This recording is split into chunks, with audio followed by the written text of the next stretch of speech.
Now that you've had a little practice in a familiar setting, let's move outdoors. We've selected a common construction site, and as you can see, the ground and pavement is scattered with a myriad of marking flags and identifiers. As an operator, it's a great practice to be able to visualize the subterranean environment you're working in. You'll need to paint a picture in your mind of what lies below, or what you think might be there.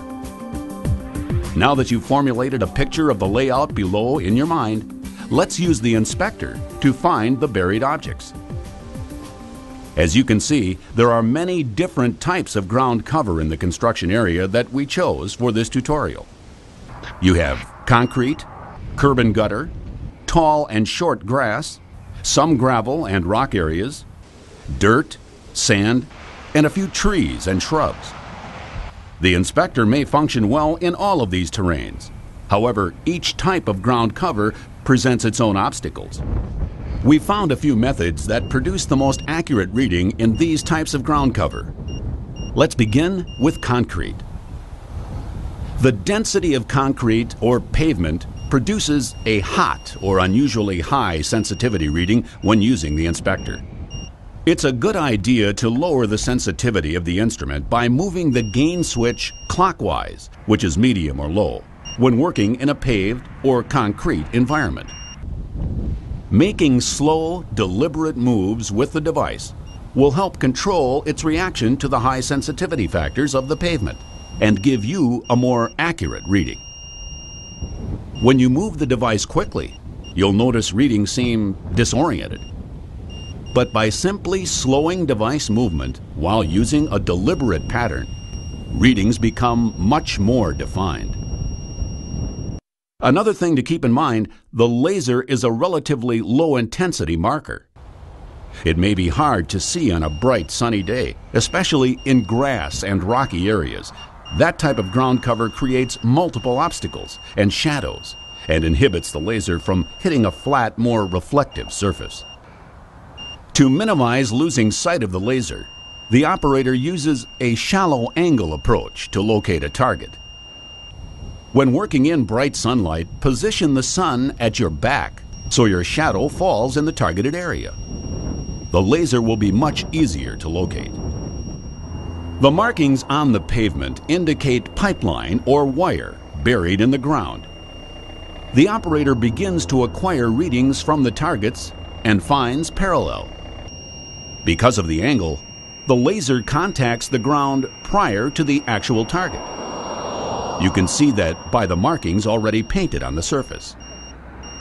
To find the linear path of the object, the operator uses a simple movement that looks like he's writing a series of the letter W on the ground.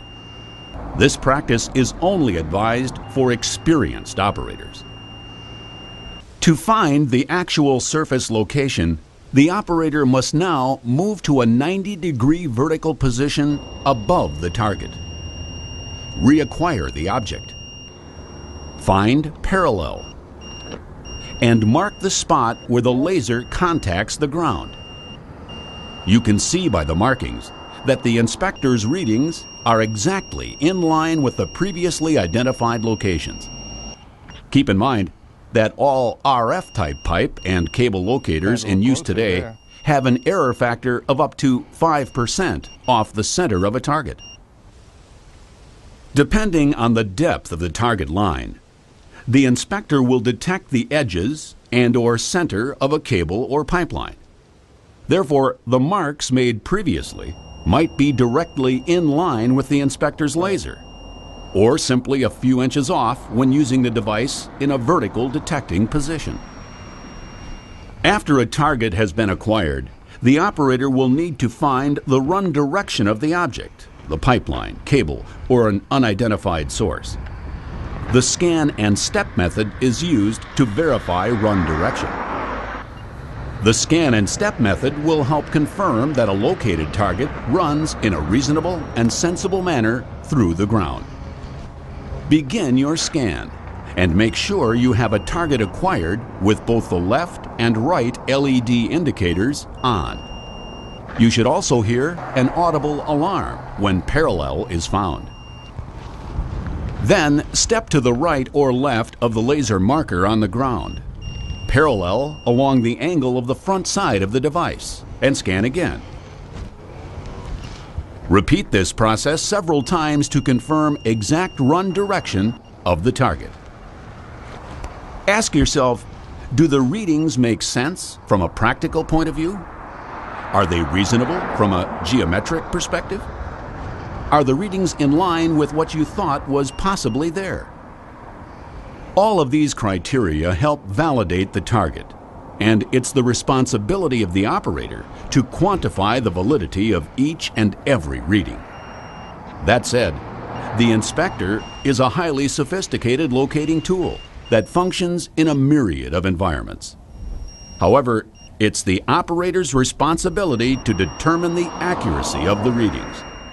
The device is only as good as the skill of the operator.